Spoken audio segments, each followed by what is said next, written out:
time and you could see your credit score. Can you hear the drum beats of the Third World War? Can you hear those drum beats? I'm not being an alarmist. I need you to listen closely.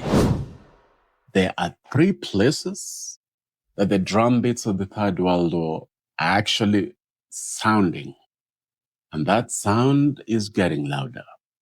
And the sooner the African hears that sound, makes sense of it, and responds accordingly. When the African will do that, then we don't care about those drum beats. But if we don't decipher the meaning of those drum beats, then history is going to repeat itself. So I'd like to share with you a bit of that history. And then together, we're going to attempt to decipher those drum beats that are sounding, the drum beats of the Third World War. Remember this, drum beats of war do not mean that war is inevitable, but they do mean that war is possible. So we need to look at the first 2 world wars. We need to look at the First World War and the Second World War. Just give them a fleeting glance, but a glance that will help us to understand how Africa found itself caught up in between the gunfights and the bombing and the crazy intense fights that characterized those 2 world wars. Now, this is something that is very personal to me, very personal. My great uncle, actually 2 great uncles, fought in the First World War. And both of them never made it back home. Their great-great-grandchildren are there. Their grandchildren, some of them are still there. But they never got to bury their kith and kin.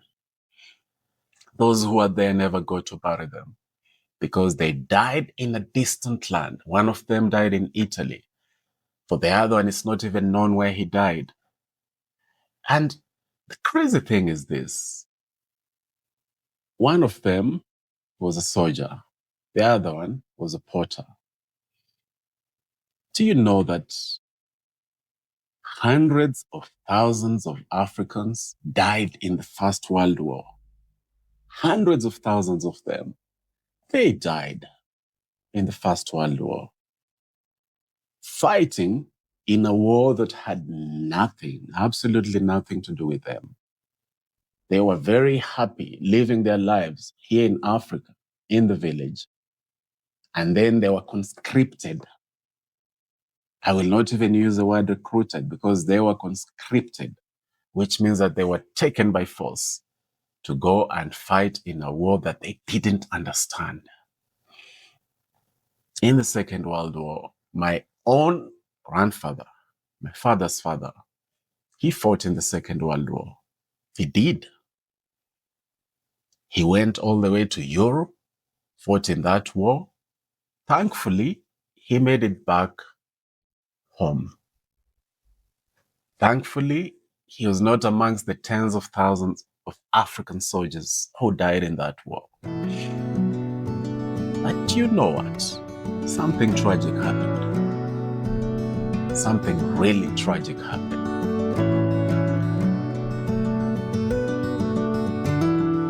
Although my grandfather made it back home, he brought the war back with him.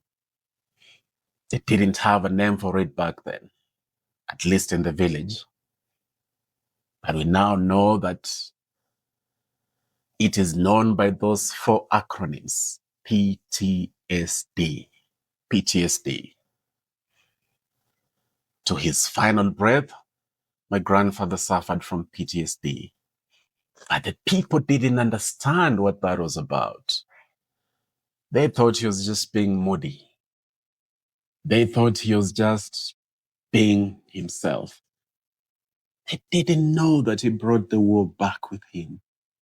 They didn't understand that he watched his own fellow African soldiers die, shot dead. They didn't understand that he watched some of them take their final breaths.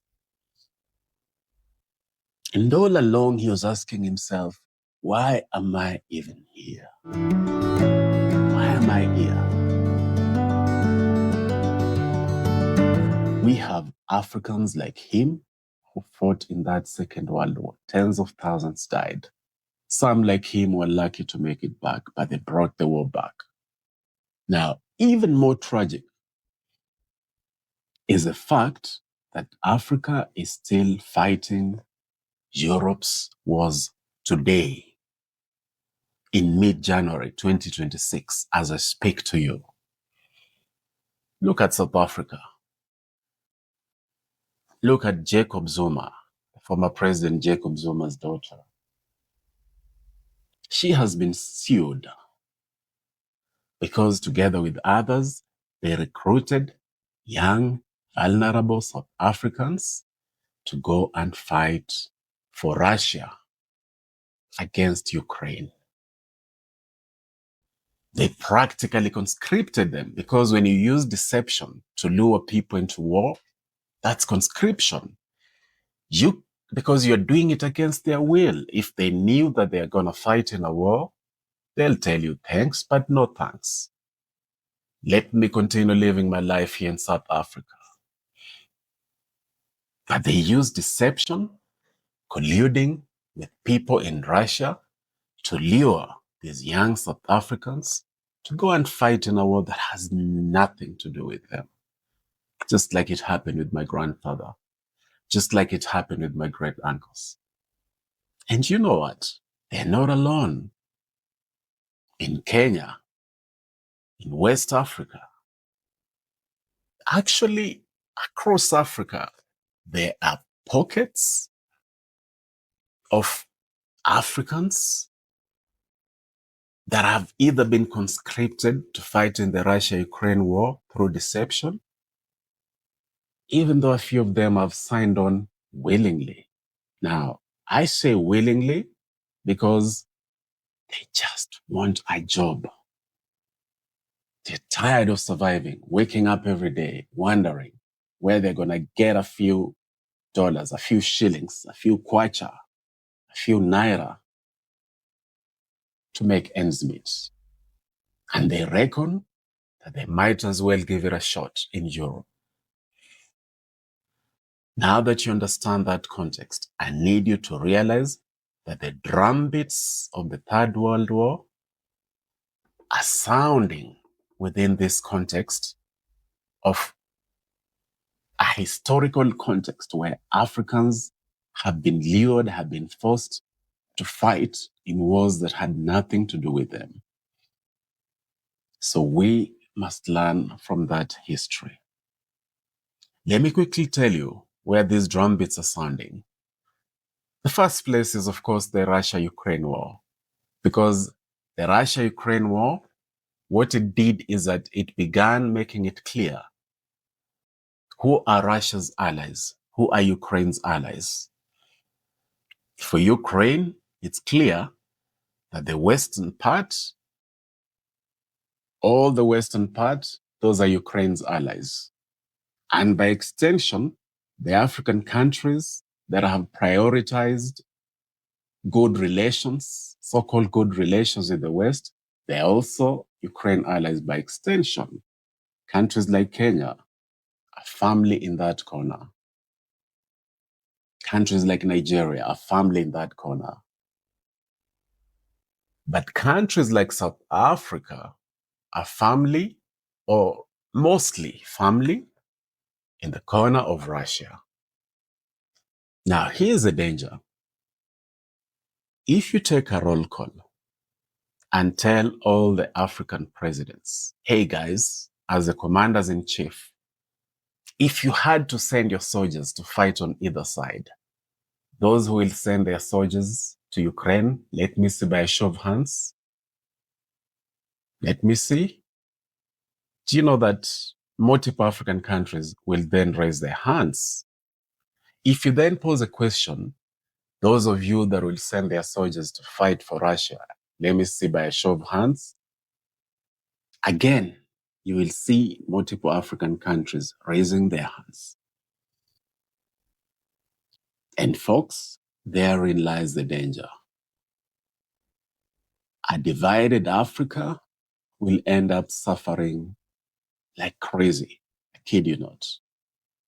Africa only survives and flourishes the drumbeats of the Third World War by coming together and speaking in one voice. But if we continue with that Russia-Ukraine divide, you watch that space. Watch Greenland. Greenland is the other place. It's the other place where there are drumbeats of war. Watch that space. Have you seen how the Danish government has already sent their deployed soldiers to Greenland? No sooner did they do that than allies flocked in. I mean, Emmanuel Macron literally set foot in Greenland.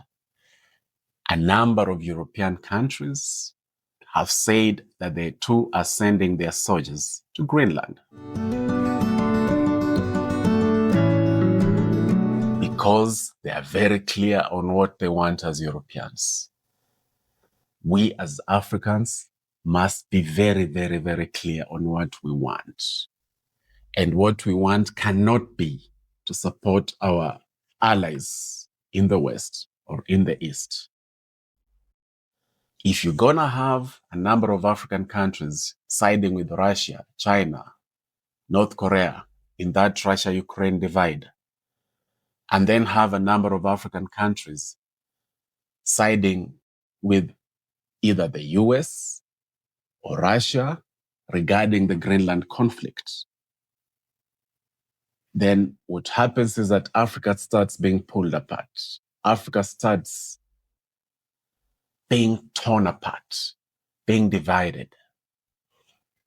And we cannot survive like that.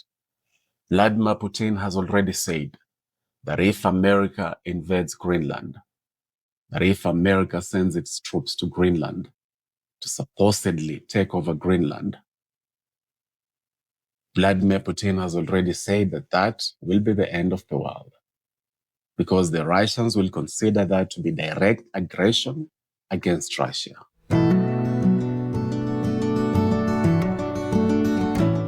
Where do you stand, William Ruto, Kenya's president? Where do you stand, Yoweri Museveni, Uganda's outgoing president? I know that he's going to steal those elections and he's going to remain as president, but I will not normalize that.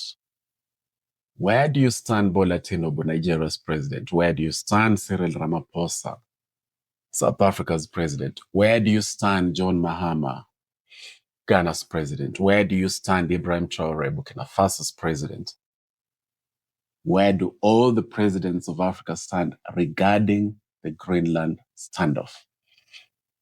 I guarantee you that they all are looking at it differently. And they are all taking different sides of the corner in that geopolitical boxing match that is a very loud drumbeat of war. Understand this. There are drumbeats of war from the Russia-Ukraine. There are drumbeats of a Third World War from the Russia-Ukraine conflict. There are drumbeats of a Third World War from the Greenland standoff. There are drumbeats of a Third World War in the Venezuela conflict. There are drumbeats of a Third World War in the looming Iranian conflict.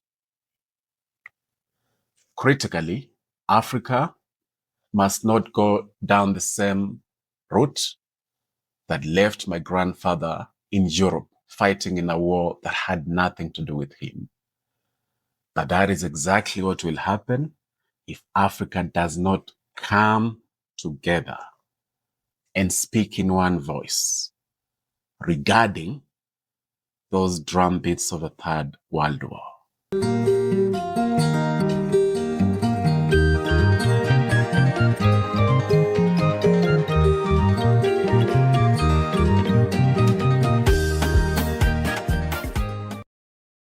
If you've got kids under 16 in the UK, please listen to this.